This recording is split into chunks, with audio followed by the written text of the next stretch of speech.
Yo, wagwan nation, Medea. Look at more every time, you know, I want to see more dreadlock content on this channel that involves free formers, and you know that's what we do right here. Freeform movement, not nation. I mean, we appreciate every type of dread out there. Twisted, interlocked, back home, whatever you're doing, plika, palanicas, I don't know, I appreciate them all, but we love to see the freeform dreads, and Lonnie Walker being one of them. American basketball player.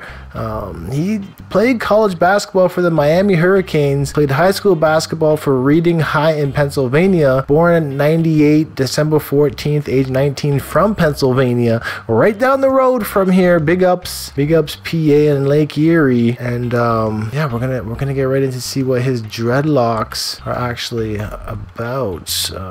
First things first. Lonnie Walker the 4th. Let's see what Lonnie Walker's dreads are looking like. Hightop freeforms happening here from afar. Reminds me of the most unusual dreads episode that I did release. Links in the comments below, links in the description below. It was quite the plika. These dreads looking like they could be plikas as well quite easily if he doesn't really separate and just lets them grow up top like so. Kind of reminds me of Alfred Payton's dreads had he just cut the front and not the back. A really cool high top. I feel if people put their hair up in ponytails like a pineapple top while their dreads are growing, this kind of helps with this shape to happen, but honestly it happens naturally in some people's hair patterns. They just grow upwards. Lonnie Walker's dreads, high tops. He's got the sides faded down. The tops are very much finger like wicks, natural wicks.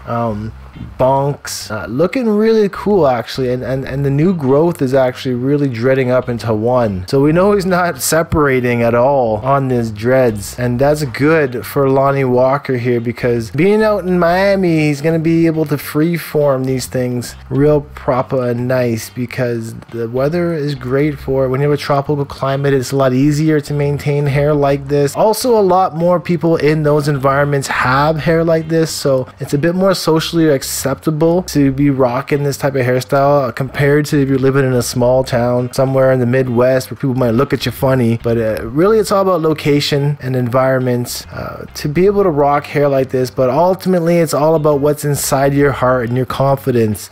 We call that the dreadfidence, to be able to embrace your natural roots, and that's the honest truth.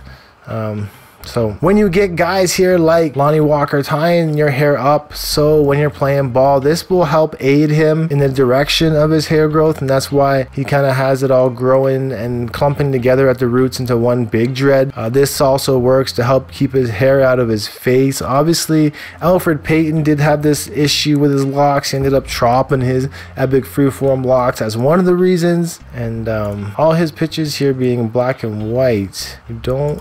Operation Surprise Graham Jam.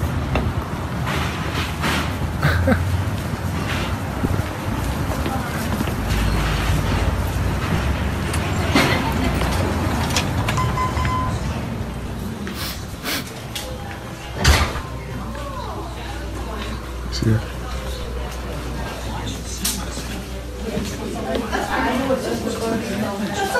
Oh my god! Oh my god! Oh my god!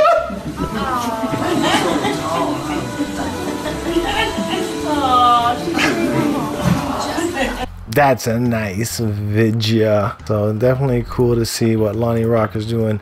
Now that we got a little bit of color in the picture, we can see that his dreads are actually dying naturally by the sun. No bleach products involved, but he's definitely rocking that high top like no other. It'd be a quick fade in the barber chair to get that done. Wouldn't be a huge deal. It'd probably feel pretty nice having the breeze and the sweat being able to wipe off easily from that portion of his head. I wonder how long he's going to be able to actually grow his hair. It's already starting to drop here. As you can see, the front looks like it's one big dread as well. So a quick shot here of his hair before the real locks started to come into play. A couple months later, he's still rocking the high top, real 90s look, and the dreads budding here as well. Haven't really separated much yet, but you know, they look pretty dope. So the earlier pictures really show how his hair started out. So he's definitely a few years in on the journey. I'd say probably in his 3rd year of hair growth at this point, but he's been there in the game for quite some time. So let's pray that, you know, Lonnie takes his dreads to the next stage, lets them drop. You don't normally see people in the NBA with long dreads, to be honest, so maybe that could be a trend that starts happening a bit more with these younger players, as they are already doing this trend now of more freeform locks in the NBA, which is a great look. We need more of it. A big up yourselves for watching this video, and I definitely would say subscribe if you're into that dreadlock related content. So until next time, you know, you got to stay happy and nappy. Peace out, one love, brothers and sisters, and I'll see you guys next time. Look at more! Look at more! I'm gone. Peace.